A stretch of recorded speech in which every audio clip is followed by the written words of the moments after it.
Naam, mpenzi wa Magharibi TV, ni wasaa mwingine tunakaribisha katika Magharibi Viwanjani, nami nahodha wako Joshua Kura. Kumbuka ninao wahaki wa soka hapa hivi ambao tutakuwa tunajadili masuala kadhaa katika nyuga mbalimbali za michezo, hasa ligi ya mabingwa kule ligi kuu Uingereza. Kumbuka ligi ya mabingwa barani Ulaya ilichezwa katikati ya wiki. Finali itakuwa Mei tarehe 31.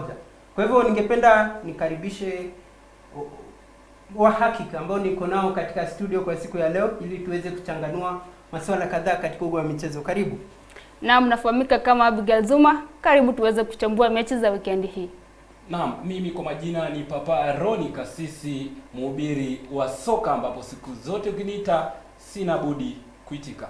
Naam, kama ulivyosikia tuko hapa hivi ili kuhubiri soka, na kwa haraka ningependa tu tuweze kuanza katika ligi kuu kule Uingereza ambapo mechi kadhaa zimeratibiwa kuchezwa siku ya leo, ambapo kumbuka Southampton watakuwa na kabana kuna Manchester City kule ugani St Mary's, mechi ambayo itakuwa inaanza tu saa 11. Kisha kuna zingine ambapo Roni, ningependa uweze kutupa ratiba ya mechi za siku ya leo. Naam, baadhi ya mechi pia ambazo zitasakatwa ni kwamba timu ya Fulham itakuwa ikisakata dhidi ya Everton mida ya saa 11, kisha mwana Wolverhampton Wanderers atamkaribisha mwana Brighton Hove Albion pale ugani Molineux Stadium. Kwingineko ni kwamba timu ya Ipswich Town itamkaribisha mwana Brentford, kisha mwisho kabisa itakuwa ni timu ya Bournemouth ambayo itakuwa ikicheza dhidi ya Aston Villa mida ya saa 11. Naam, kumbuka tunaelekea katika raundi ya 36 mechi za ligi kuu kule Uingereza ambapo tunafikia tu mwisho. Kumbuka Liverpool alishatawazwa bingwa. Kwa sasa hivi vita ambayo ipo ni kuwania nafasi 4 bora, ambapo timu kadhaa zitakuwa zinapigania nafasi ya kufuzu ligi ya mabingwa barani Ulaya msimu ujao. Kwanza kabisa nzuri, Manchester City ndio mabingwa watetezi. Msimu huu wamekuwa kisuasua. Kumbuka wako katika nafasi ya 3 kwa sasa hivi. Leo wanakabana kuna Southampton, wako ugenini. Tutarajie yepi katika mechi hii? Naam, katika mechi hii ningesema tumwekee Man City kichwa na mabao mawili yakipungua. No. Southampton anaweza toka nunge, na ujue kwamba Man City iwapo atapata hizo points 3 atakuwa na point same na Arsenal. Naam. Ya, kumbuka Southampton pia ameshashushwa daraja, kwa hivyo hatakuwa katika ligi kuu msimu ujao.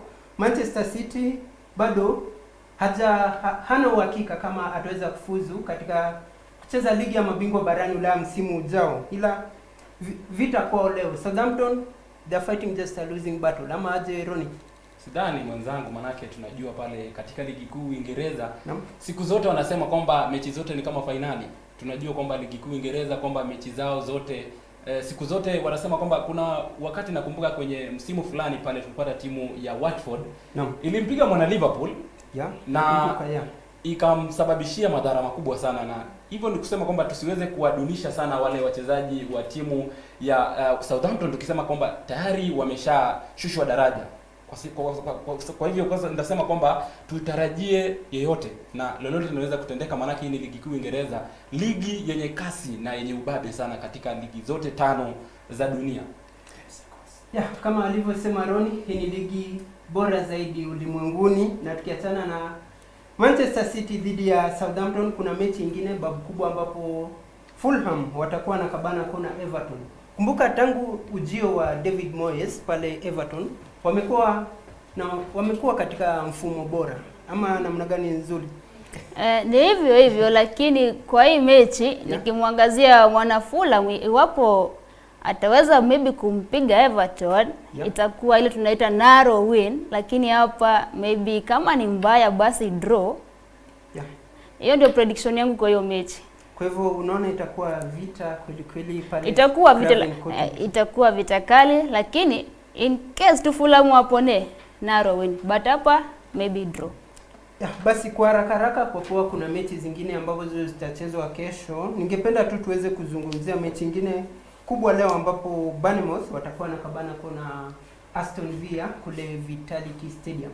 Kwanza Roni, najua umekuwa ukifuatilia Bournemouth msimu huu jinsi wamekuwa wakicheza na matokeo yao, na Aston Villa pia kumbuka walifika robo finali, michuano ya ligi ya mabingwa barani Ulaya. Kwa hivyo leo wanajikuta wanacheza dhidi ya Bournemouth, na kumbuka Bournemouth wako katika nafasi ya 8. Aston Villa nao wako katika nafasi ya 7. Kwa hivyo mechi hii ya leo unaona nani akitoka na ushindi? Kwenye mechi hii nitasema kwamba kwa sababu ya muda nitasema kwamba timu ya Bournemouth itapata ushindi. Manake najua licha imesuasua, lakini tumeona kwa mechi yao hivi majuzi kwamba waliweza kuzoa ushindi dhidi ya Arsenal. Basi nasema kwamba kwa sababu mimi pia ni mwana Chelsea, nitasema kwamba timu ya Aston Villa imetukaba sana na huenda tukapoteza ile nafasi ya 5 bora katika ligi kuu Uingereza. Naam, basi shukran. Kwa kumalizia tu naona mwelekezi wa kipindi anatuambia kwa muda unatupa kisogo. Kumbuka kesho kuna mechi kadhaa. Newcastle watakuwa wanacheza dhidi ya Chelsea, halafu Manchester United watakuwa na kabana kuna West Ham.